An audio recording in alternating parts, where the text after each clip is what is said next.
Hello students, how are you all? I hope so you all are fine. Now kids, we completed our whole syllabus, right?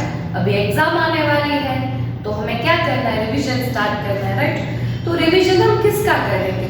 According to paper style हम सब का revision करेंगे, right? तो paper style में हमारा syllabus क्या है?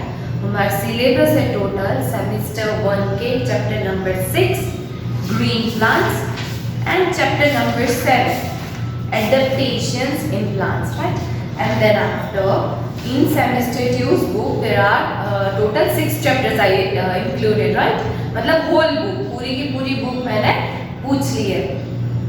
Chapter number 1 reproduction in animals, chapter number 2 adaptations in animals, chapter number 3 force, work and energy, chapter number 4 weather, chapter number 5 solar system and chapter number 6 protecting the earth.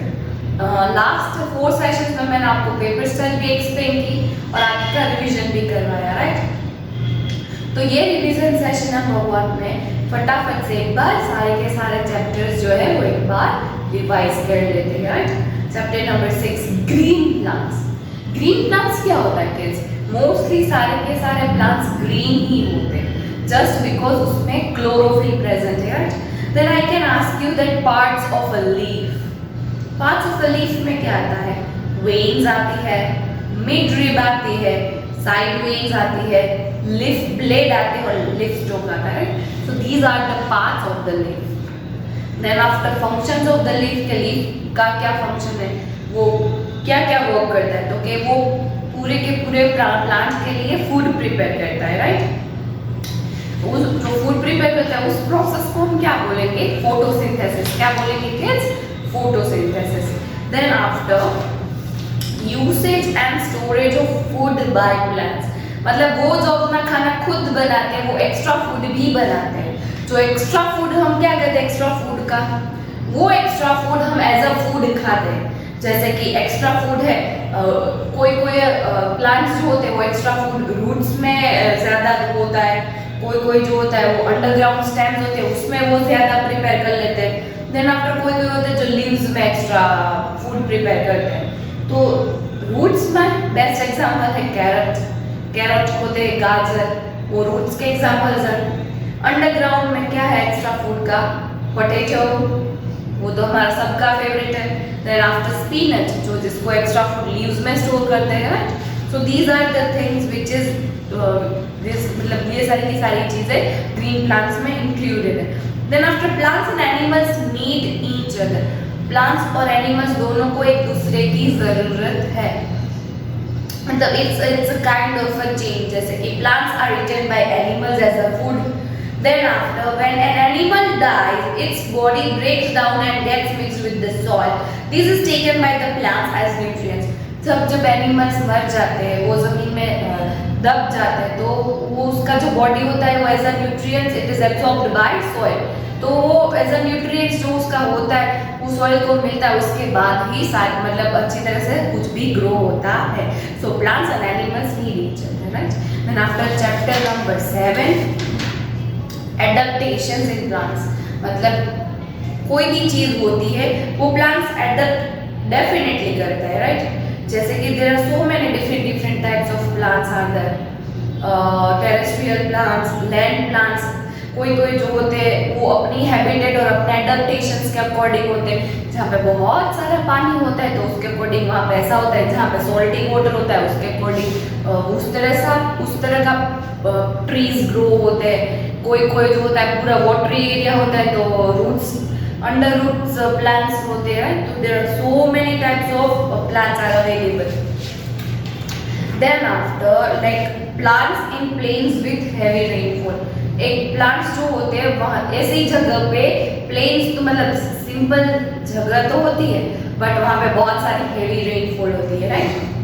तो उस तरह से उसके according वहाँ पे उस तरह से ट्रीज ग्रो होते हैं. जैसे कि rubber tree, coconut tree, teak tree, right? Then after plants in mountains, mountains में भी ग्रो होते हैं प्लांट्स, तो वहाँ पे फर ट्री टाइप्स के होते हैं, राइट, मतलब उसके शेप भी फर जैसे होते हैं, तो उसके अकॉर्डिंग वहाँ पे होते हैं। Then after plants in desert, as we all know desert का फेमस प्लांट है कैक्टस प्लांट, वहाँ पे भी कैक्टस प्लांट्स के भी डिफरेंट टाइप्स होते हैं, right. Then after plants in saline areas, saline areas मतलब जहाँ पे सॉल्टी वाटर होता है, राइट, तो वहाँ पे क्या होता है, मैंग्रोव ट्रीज करके होते हैं जिसके रूट्स होते हैं, उसको क्या बोलते हैं, ब्रीदिंग रूट्स, मतलब वो रूट में से ब्रीथ करके पूरे के पूरे प्लांट्स को न्यूट्रिएंट्स प्रोवाइड करते हैं, right. Then after aquatic plants, मतलब ऐसे प्लांट्स जो पानी में, मतलब पानी में ग्रो होते हैं, जिसको उसको क्या बोलेंगे, aquatic plants. Then after floating plants, floating मतलब कि जो प्लांट्स पानी में तैरते हैं, उस प्लांट्स को हम क्या बोलेंगे, floating plants. Then after under water plants, मतलब टोटली जो अंदर का एरिया होता है पानी का नीचे का, उसको क्या बोलेंगे, under water plants. Under water plants बहुत सारे होते हैं, मतलब उसका भी टैप ग्रास होता है, मतलब बहुत सारे प्लांट्स होते हैं जिस अंडर वाटर में ग्रो होते हैं, राइट। मतलब ऐसे ऐसे भी प्लांट्स हैं जिसके पास स्पेशल फीचर्स है, जैसे कि insectivorous plants, then after saprophytic plants. Insectivorous plants क्या है कि plants that feed on insects are called insectivorous, ऐसे प्लांट्स जो इंसेक्ट को खा जाते हैं और अपने आप को फीड करते हैं, तो उस टाइप के उस टाइप के प्लांट्स को क्या बोलेंगे, insectivorous plants. Then after saprophytic plants, plants that cannot make their own food and absorb food from dead plants and animals are called saprophytic plants। ऐसे प्लांट्स जो अपना खुद का खाना नहीं बनाते, बट जो दूसरे प्लांट्स हमारे मतलब जो डेड हो गए होते हैं उसमें से अपना खाना वो एनिमल्स और डेड प्लांट्स में से खा लेता है, तो उसको क्या बोलेंगे, saprophytic plants। क्या बोलेंगे kids, saprophytic plants। So these are the things which I want to explain you in chapter number 7, adaptations in plants. Now semester 2 की बुक में chapter number 1 reproduction in animals, मतलब ऐसे एनिमल्स होते हैं जो reproduce करते हैं। They reproduce by two methods. One is by giving direct birth and another one is by laying eggs, right? Eggs कौन कौन देता है, birds देते हैं, snakes देते हैं, right? Frogs देते हैं। Then after direct birth कौन देता है, cow, buffalo, even we human beings जो direct birth देते हैं उसको mammals भी बोल सकते हैं, right? So these are the things which is explained in this chapter. Then after I want to explain about structure of an egg. जो animals egg देते हैं उसको structure भी पता होना चाहिए, right? मतलब egg shell होता है, the thin and hard protective covering of an egg is called egg shell. Then after yolk, the yellow part of an egg is called the yolk. Egg के अंदर एक yellow part होता है, उसको क्या बोलते हैं, yolk बोलते हैं, right? Then after albumen, the jelly-like substance present inside an egg is called albumen. मतलब yellow जो पोर्शन होता है उसको yolk बोलते हैं, उसके आजू बाजू में एक whitish कलर का jelly-like structure होता है, उसको क्या बोलते हैं, albumen बोलते हैं, right? Then after I explained you so many times life cycles of egg, life cycle of frog, then after life cycle of a butterfly। मतलब लाइफ साइकिल नॉर्मली क्या होता है, एक एडल्ट है होता है, वो एग्स देता है, एग्स में से बेबी बर्ड्स हैच करके बाहर आते हैं, हैच करने के बाद बाहर आने के बाद वो नॉर्मली क्या करते हैं, वो वापस से एडल्ट हेल्थ में कन्वर्ट हो जाते हैं। तो ये साइकिल्स होती है वो कंटिन्यूएशन में होती है, तो उसको क्या बोलेंगे, लाइफ साइकिल। तो ये सारी की सारी लाइफ साइकिल ऐसी ही है, right. Then after reproduction by giving birth to young ones, मतलब डायरेक्ट बर्थ देते उसको क्या मतलब वो it's kind of reproduction method, right. तो कैट कौन अपने काइंड का ही बच्चा देती है, right.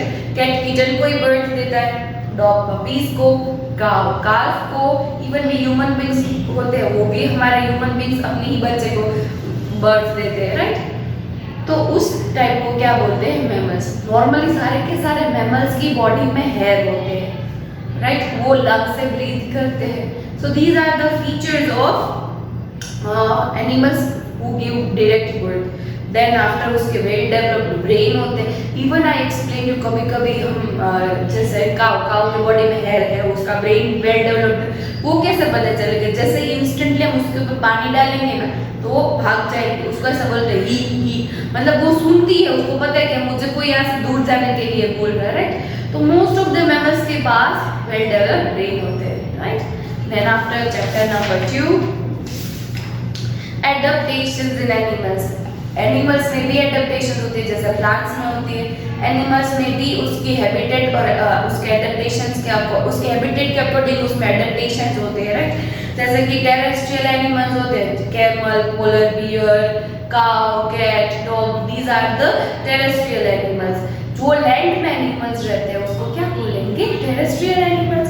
Then after aquatic animals, जो एनिमल्स पानी के अंदर रहते हैं जैसे कि ऑक्टोपस, डॉल्फिन, टर्टल, उसको क्या बोलेंगे? Aquatic animals. Then after amphibians, ऐसे एनिमल्स जो लैंड में भी रहते हैं और वाटर में भी रहते हैं जैसे कि फ्रॉग, टोड, तो उस टाइप के एनिमल्स को हम क्या बोलेंगे? Amphibians. Then after aerial animals, जैसे कि सारे के सारे बर्ड्स, जो ऐसे एनिमल्स जो हवा में उड़ते हैं, तो उस टाइप के एनिमल्स को क्या बोलेंगे? Aerial animals. Then after arboreal animals, land animals that mostly live on trees are called arboreal animals. Land के animals होते हैं most of the time वो अपना time trees के ऊपर ही spend करते हैं, तो उस टाइप के animals को क्या बोलेंगे? arboreal animals. Then after herbivores, carnivores, omnivores, scavengers and parasites. Herbivores जिसको प्लांट ईटिंग एनिमल्स भी बोला जाता है, वो सिर्फ और सिर्फ प्लांट खाते हैं। कार्निवोर्स एनिमल्स वो सिर्फ दूसरे एनिमल्स का फ्लैश खाते हैं। देन ओमनिवोर्स वो दूसरे एनिमल्स का फ्लैश भी खाते हैं और ग्रीन प्लांट्स भी खाते हैं, उसको ओमनिवोर्स बोलते हैं। देन आफ्टर स्कैवेंजर्स, जो मरे हुए एनिमल्स को खाता है उसको क्या बोलेंगे? Scavengers. Then after parasites, parasite is a kind of organisms which are live on other organisms, मतलब वो दूसरे ऑर्गेनिज्म के अंदर रहते हैं, राइट? जो दूसरे ऑर्गेनिज्म के अंदर रहते हैं उसको होस्ट बोलते हैं, राइट? मतलब ऐसे ऐसे भी एनिमल्स है जो अपनी प्रोटेक्शन के लिए अपनी एडेप्टेशंस को चेंज करते हैं, राइट? जैसे कि जेब्रा दूर से देखेंगे ना तो हमें पता नहीं चलेगा क्योंकि उसकी स्ट्रिप लाइन उसको उसके प्रीडेटर से बचाने में उसकी हेल्प करती है। देन आफ्टर कैमोफ्लेज, कैमोफ्लेज जो होता है, कैमोफ्लेज इन कैमेलियंस में, camouflage is a kind of a thing, मतलब कि वो अपने कलर्स चेंज करता है कि वो जिसके सराउंडिंग में होता है वो उसके अकॉर्डिंग अपना कलर चेंज कर लेता है, तो उस वजह से उसके प्रीडेटर उसको ढूंढने में हेल्प ढूंढ पाते नहीं है। देन आफ्टर चीता, चीता के स्ट्रॉन्ग लेग होते हैं जो प्रीडेटर से इजीली भाग जाते हैं, वैसे भी एनिमल्स हैं। Then after chapter number 3, force, work and energy. कोई भी चीज हो अगर हम पुल और पुश करते हैं उस कोई भी वर्क को तो उसको क्या बोलेंगे? Force, work and energy. कोई भी वर्क करना है, अगर वर्क हो रहा है तो वर्क इज डन, वर्क की ट्राई कर रहे हैं वर्क नहीं हो रहा है तो work is not done. Then after energy, कोई भी वर्क करने के लिए we need energy, even sleeping, eating, running, jumping, anything, कोई भी चीज ले लो हम सबको एनर्जी चाहिए, right? A push or pull acting on an object is called force, right? There are so many types of forces are there. One is gravitational force. Gravitational force क्या है? जो हमारे अर्थ में प्रेजेंट है, सारी की सारी चीजें हवा में नहीं उड़ती है, अर्थ अपनी तरफ उसको खींच के रखता है, उस फोर्स को क्या बोलेंगे? Gravitational force. Then after frictional force, हम जो लैंड में चल रहे हैं और उसके साथ कोई भी ऑब्जेक्ट के ऊपर चल रहा है तब कौन सा फोर्स क्रिएट होता है? Friction force. अगर हम स्केट कर रहे हैं तो वो भी एक फ्रिक्शन फोर्स है, राइट?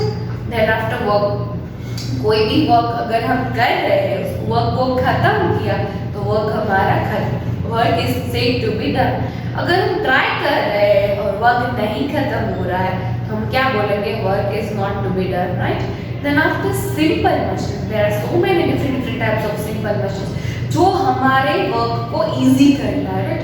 अगर हमें 1 घंटा चाहिए वर्क करने के लिए, अगर वो उसी सेम वर्क अगर हम सिंपल मशीन का यूज करके करेंगे तो हमें शायद हाफ एन आवर में खत्म हो जाएगा, राइट? तो हमारा वर्क जो है वो इजी करता है, फास्ट करवाता है, और जितना फोर्स हमें चाहिए होता है उससे कम फोर्स में कर देता है, राइट। देन आफ्टर सीजर, कोई भी चीज़ अगर फाड़नी है तो टाइम लगेगा, बट सीजर से फटाफट से हो जाएगा, शेप के साथ के कुछ भी मटेरियल, राइट, तो उसको क्या बोलेंगे, लीवर। देन आफ्टर पुली, पानी को कोई भी वेल के अंदर से निकालना है तो पुली से फटाफट से बकेट डाल के हम ये सारी प्रोसेस कर सकते हैं। ऐसा तो नहीं है कि बकेट डाल के हम अंदर जंप कर दे, पानी लेके बाहर आ जाए, ऐसा पॉसिबल नहीं है। तो ये पुली से ये सारी की सारी चीजें इजी हो सकती है। देन आफ्टर इंक्लाइंड प्लेन, इस तरह का प्लेन होता है, कोई भी सामान होता है उठा के उसको रखेंगे तो कितना टाइम लगेगा, और इंक्लाइंड प्लेन में तो फटाफट से हम उसको इजीली नीचे की तरफ फेंक सकते हैं या तो फिर ऊपर की तरफ, तो वो भी हमारा काम इजी हो जाता है। Then after screw, screws are also used to do something, मतलब कोई भी चीज को हैंग करने में, कोई भी चीज को उसके ऊपर रखने में वो बहुत सारी हेल्प करता है, right. Then after wheel and axle, wheel and axle की वजह से बहुत सारे व्हीकल्स चलते हैं, राइट, जैसे कि साइकिल, इवन विंड मिल्स में भी इसका यूज होता है, राइट। तो बहुत सारी ऐसी चीजें जिसकी चीज मतलब इजी हो गई है just because of wheel and axle, right. Then after sources of energy, हमें एनर्जी कहाँ से मिलती है, एक तो सन में से मिलती है, एक तो विंड में से, तीसरी वाटर में से। The sun is the main source of energy on the earth. The energy that we get from the sun is called the solar energy. Wind. Wind can also be used to produce energy. The energy that we get from wind is called wind energy. Water. Moving water can also be used to produce energy. The energy that we get from water is called hydro energy. Right? Then after chapter number 4, weather. Kids, weathers change होते हैं, right? हमें पता है there are so many different types of weathers are there. कभी कभी sunny होता है, कभी कभी windy होता है, seasons change होते हैं, उसके according weathers change होते रहते हैं, right? Effects of sun on weathers. ये जो sun की effects होती है ना, उस वजह से weathers change होते हैं, right? डे टाइम में बहुत ही मतलब नून के टाइम में बहुत गर्मी रहती है, डे के टाइम में एवरेज होता है, रात के टाइम पे उतनी ठंडी मतलब ठंडा हो जाता है एटमॉस्फेयर जस्ट बिकॉज सन की वजह से। जब अर्थ होता है वो सन के सामने आता है तो सामने डे होता है और पीछे की बाजू नाइट होती है, फिर वो रोटेट करके चेंज हो जाता है, तो सामने की बाजू नाइट होती है वहाँ पे डे हो जाता है और डे होता है वहाँ पे नाइट हो जाती है, तो उसके according formation of day and night change होते हैं, राइट। फिर उसके बाद होता है formation of seasons, right.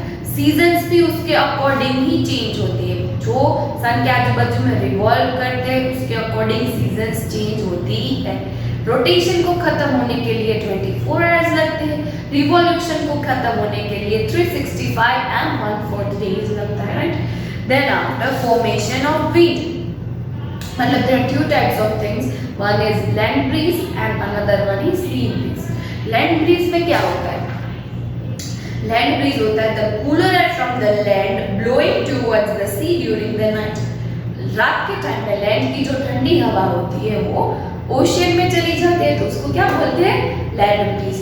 Then after the cooler air from the sea blowing towards the land during the day time is called sea breeze. ठंडी हवा सी की लैंड में आती है तो उसको क्या बोलेंगे, sea breeze. Then after kids effect on water, water में किस टाइप की इफेक्ट होती है, like I can ask you water cycle, तो कैसा की रेस पानी के ऊपर गिरती है, पानी में से स्टीम निकलती है उसको क्या बोलते हैं, इवापोरेशन। इवापोरेशन ऊपर जाके क्लाउड्स फॉर्म करता है और जो गर्म मतलब स्टीम होती है वो ठंडी होके किसमें कन्वर्ट हो जाती है, कंडेंसेशन में, राइट। देन आफ्टर कंडेंसेशन से क्लाउड्स फॉर्म होते हैं, क्लाउड्स जब एक टाइम पे हैवी हो जाते हैं, फुल हो जाते हैं तो प्रेसिपिटेशन हो जाती है, प्रेसिपिटेशन मतलब वापस से रेन आना, अगेन वो रेन वाला पानी ओशियन में जाएगा, रिवर में जाएगा, कहीं पे भी जाएगा, राइट। तो it is a kind of a continuous process. Done. Now next chapter number 5, solar system. Solar system तो आई थिंक सबको पसंद है, right. Our solar system consists of the sun and all the celestial bodies that are around it. Right? There are total 8 planets in the solar system. Mercury, Venus, Earth, Mars, Jupiter, Saturn, Uranus and Neptune. These are the 8 planets are present in the solar system. Now kids, Mercury. Mercury is the closest planet to the sun. It is the smallest planet. Then after Venus. Venus is the closest planet to the sun. It is almost identical to the Earth in size, gravity and weight, but the temperature on Venus is very high because of the thick atmosphere. Then after Earth. Earth is the third closest planet to the sun. It is also called the blue planet because 70% of its surface is covered with water.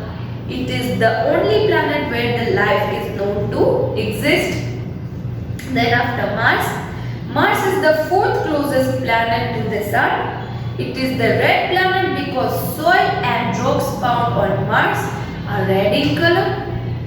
Then after Jupiter. Jupiter is the fifth closest planet to the sun. It is the largest planet in the solar system. Then after Saturn. Saturn is the sixth closest planet to the sun. It is the second largest planet in the solar system. It has ring-like structures around it. Then after Uranus and Neptune.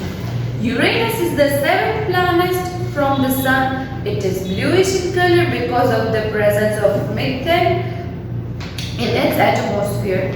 Neptune is the farthest planet from the sun, hence it is the coldest planet in the deep blue in color. Right? Then after satellites, there are two types of satellites. One is artificial satellite and one is natural satellite.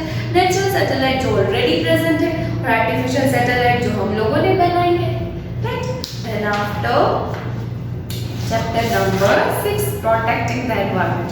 हम हमारे environment को किस तरह से protect कर सकते हैं, right? By protecting plants and by protecting animals. जब हम हमारे प्लांट्स को प्रोटेक्ट करेंगे और हमारे एनिमल्स को प्रोटेक्ट करेंगे, अल्टीमेटली हम हमारे एनवायरनमेंट को बचा रहे हैं, right? Plants gives us oxygen that is required by all living things to breathe. Plants provide us with food, medicines, timber, fiber and variety of other useful products. The roots of the plants hold the soil firmly. These prevent soil erosion also. हमें avoid cutting down trees. Trees को cut करना avoid करना चाहिए. Plant trees in large number में हमें trees को plant करना चाहिए.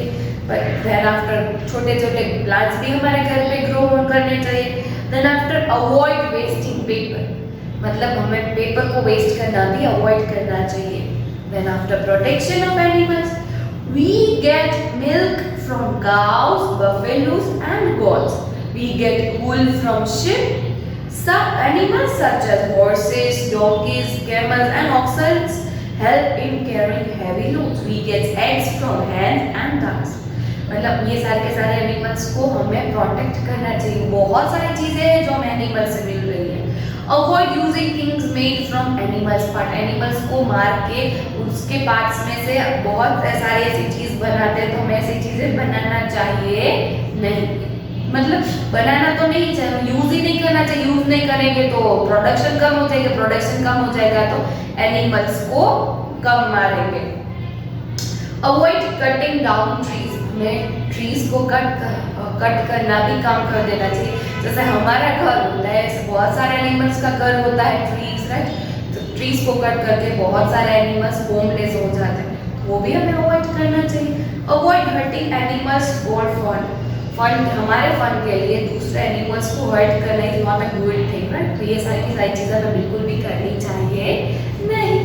सो किड्स, ये we completed revision session 1. Revision session में मैंने सारे के सारे चैप्टर्स को शॉर्ट में अच्छी तरह से एक्सप्लेन कर दिया है. Then kids, in revision session 2 I am going to explain you paper style. और पेपर स्टाइल के अकॉर्डिंग मैंने आपको सारे के सारे क्या भेजे हैं, एक वर्कशीट भेजी है, बराबर? वो वर्कशीट वो सिर्फ और सिर्फ आपके रिवीजन पर्पस के लिए है. वो रिवीजन पर्पस के लिए जो वर्कशीट है वो नेक्स्ट सेशन में मैं आपको डेफिनेटली एक्सप्लेन करूँगी. Okay, so till next session kids, bye.